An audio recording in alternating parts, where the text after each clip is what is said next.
Olá, pessoal. Vamos dar início aqui agora à parte de avaliação estrutural de pavimentos. A avaliação estrutural, ela aí vem depois da nossa avaliação funcional e de aspectos de segurança de um pavimento asfáltico. E a intenção é chegar aqui num diagnóstico e, a partir desse diagnóstico, identificar se, né, é necessária alguma intervenção. E, se for necessária intervenção, estudar essa intervenção na estrutura. Então, essa avaliação estrutural, basicamente, ela é definida ou composta por duas etapas. A primeira etapa, eu falo até que assim, é a exumação de um cadáver, né? Vamos saber do que ele morreu. Então, a gente vai para lá e vai identificar o que existe nesse pavimento, né? Como ele foi construído, tá? E como é que ele está hoje depois de uma certa utilização. E a segunda fase dessa etapa, etapa não destrutiva, é a medição das deflexões, tá? Ou seja, uma etapa que não vai precisar fazer nenhuma abertura de janela nesse pavimento. Então, essa primeira etapa aqui, nós temos a identificação dos materiais, saber quais materiais existem lá no trecho, quais são as espessuras das camadas, e, por fim, aí, a parte de avaliação não destrutiva, tá?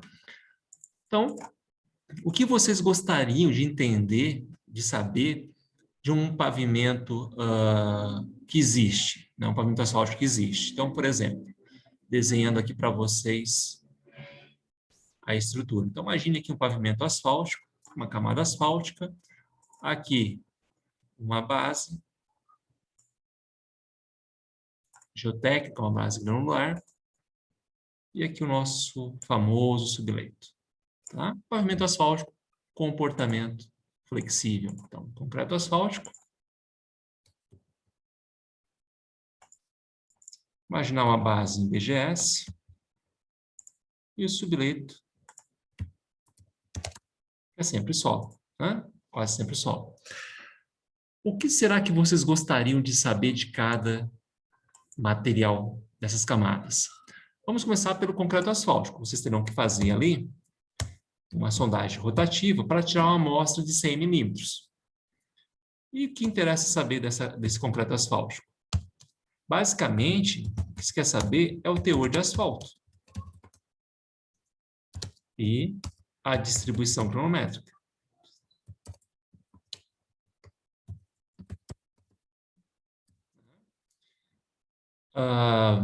Por quê? Imagina o seguinte, você identificou em campo uma mistura asfáltica com uma deformação permanente, né, um afundamento em trilho de roda muito profundo. Tá? E aí, quando você fez a extração do corpo de prova e fez o ensaio lá para determinar o teor de asfalto existente, percebeu que o teor de asfalto existente está, sei lá, 1%, uns 2%, assim, bem alto, né, acima do projeto. Bom, isso explica, né, pode explicar por que deformou dessa maneira tão gritante em campo. Mesma coisa a granulometria, né? De repente você previa uma faixa, uma curva granulométrica mais grossa, né? E percebeu que ela está mais para o lado fino. Também pode explicar a deformação permanente. Ou então era uma mistura asfáltica descontínua e você verificou que é uma mistura asfáltica contínua. Então, essas comparações entre o projeto e o que você identificou realmente lá na pista podem mostrar um caminho por que o defeito apareceu. Tá? Faltou aqui também a questão da espessura. Imagina o seguinte, que o projeto previa 6 centímetros e você identificou 4,5. Também vai explicar um monte de problema. Né?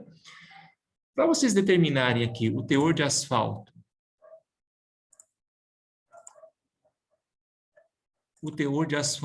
e a granulometria, esse corpo de prova cilíndrico que vocês extraem do campo, ele é submetido a um ensaio, não sei se eu poderia chamar de ensaio, mas vai lá, ensaio. Um ensaio para extração de asfalto.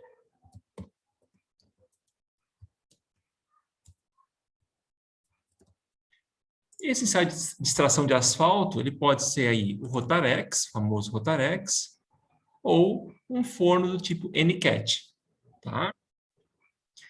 Agora, quanto às camadas, as camadas aqui geotécnicas.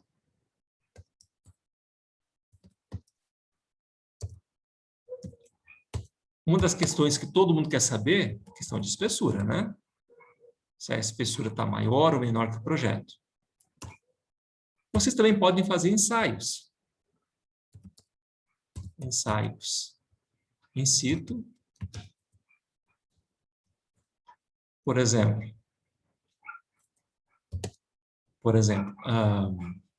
densidade e teor de umidade.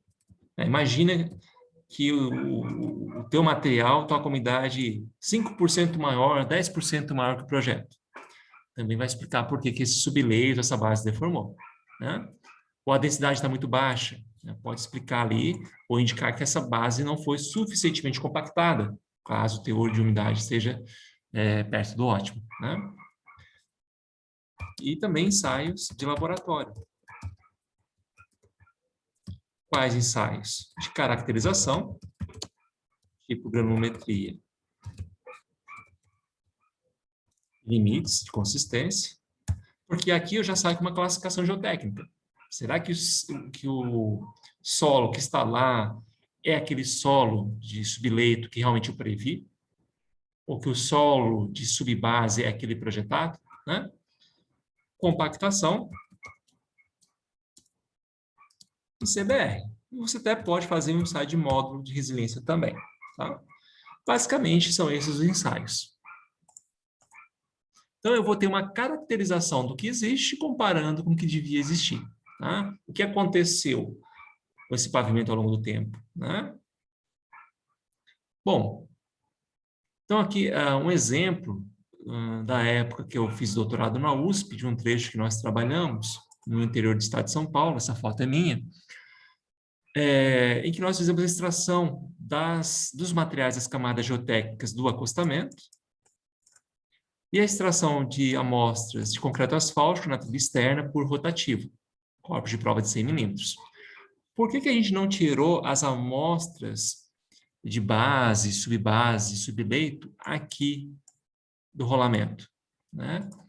Pelo simples fato que se eu fizesse isso, eu estaria causando ali uma área de remendo. E a área de remendo, a gente sabe que prejudica a questão de condição superficial desse pavimento.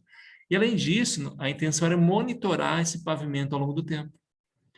Então, se eu fizesse um remendão, substituísse material, aí perderia o sentido do nosso monitoramento, né, nesse ponto. Aqui alguns exemplos de sondagem para a gente obter as amostras cilíndricas, né, para fazer os ensaios nas misturas asfálticas. Aqui uma sondagem, uma mistura cimentada, e aqui uma foto mostrando, né, a extração de um corpo de prova, onde tem uma camada asfáltica e uma base desse pavimento cimentado. Aqui um exemplo de abertura de janela, medição de espessuras, um ensaio para determinação de densidade in situ, aqui outros equipamentos para extração de amostras, a execução do frasco de areia para determinação da densidade in situ, e vocês também podem fazer ensaio de laboratório na mistura asfáltica, ensaio mecânico, como RT, resistência à tração, e módulo de resiliência. Não faz muito sentido fazer isso aqui, porque a gente espera que, ao longo do tempo, né, após muitos anos, essa mistura fique mais rígida. Ela acaba obtendo, né, apresentando propriedades diferentes lá do seu projeto. O módulo provavelmente deve ficar maior ou menor, né? Porque fica maior se a mistura oxidou e fica menor se você pegou uma região já com algum dano, né? Imagina um corpo de prova com microfissuras ou fissuras.